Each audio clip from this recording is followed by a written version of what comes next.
I am so sick and tired of toxic hyper independence. People are out here lying to women. And I know we live in a culture that likes to pretend that men and women act the same, that we have the same emotional makeup, that we move and think and behave identically. Like we like to pretend that that is the case, but we know it's not. The reality is, God did not create women to be out here by themselves trying to figure out life by themselves.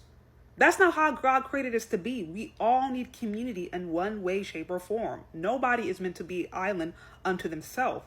And the problem that I have with this super hyper independent spirituality I see now, where it's like, love yourself, affirm yourself, hug yourself, speak to yourself, think about yourself, pray for yourself, think always about yourself, see yourself. Like it's all about yourself.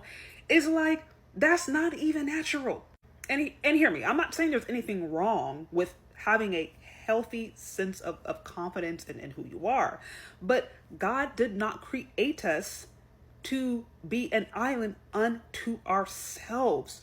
And here's the thing about it. We've been pushed this idea for decades that all we need is ourselves to do well and to thrive.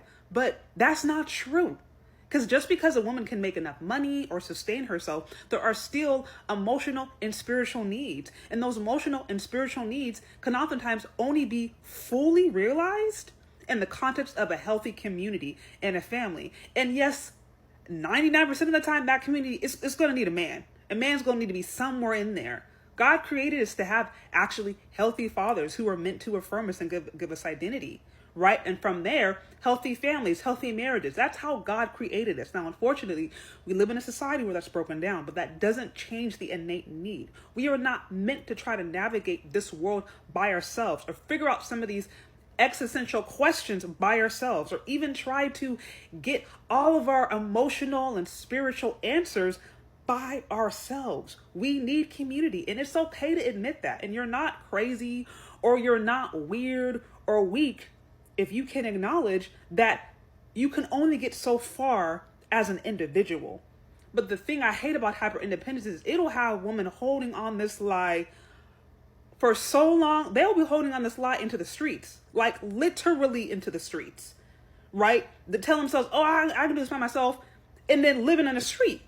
And then now talking about they're choosing homelessness as their, that's their choice. That's liberating for them. But what that really underscores is that you don't have a community that can really speak into you, take care of you, who can help you when you are going through a hard time, because everybody goes through a hard time. And that's the downside of hyper toxic independence. As women, we were not meant to do this life by ourselves. And we need to get out of that lie. Some of us have to just completely let that self go. It's okay to acknowledge that you don't have all the answers. It's okay to acknowledge that you need leadership. It's okay to acknowledge that maybe you made some mistakes and that you can only get so far by yourself. Healthy communities are necessary. Healthy elders, healthy spiritual leaders. Yes, healthy men are necessary. I understand some of y'all may have had some really toxic men. That happens. But that doesn't change the necessity of having healthy male leadership in your life. Some of y'all, maybe you had some bad friend, bad family, but that doesn't change the necessity of healthy, godly family in your life. Like that is needed. So I think many of us, we have to just get rid of this whole super hyper toxic independence and recognize that in order for us to reach our full capacity, it's likely going to need to be done alongside some other people.